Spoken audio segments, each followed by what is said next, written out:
Cape ভার্দের বিপক্ষে কি প্রথম একাদশে থাকছেন লিওনেল মেসি?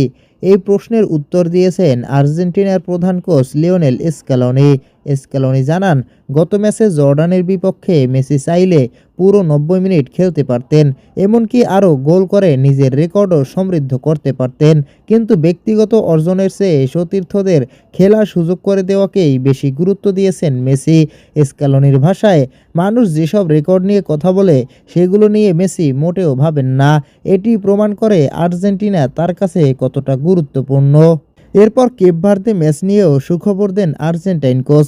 তিনি বলেন, এখন পর্যন্ত মেসি পুরোপুরি সুস্থ আছেন এবং অনুশীলনেও দারুণ ছন্দে রয়েছেন। সবকিছু ঠিক থাকলে কেপ ভার্দের বিপক্ষে শুরু থেকেই মাঠে নামবেন তিনি।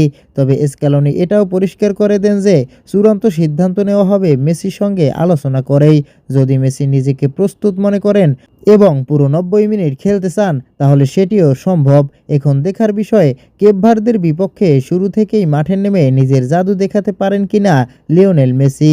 প্রিয় দর্শক, এই ম্যাচ নিয়ে আপনার প্রত্যাশা কি? কমেন্ট করে অবশ্যই জানিয়ে দিন। আর বিশ্বকাপের সকল আপডেট পেতে অবশ্যই চ্যানেলটি সাবস্ক্রাইব করুন।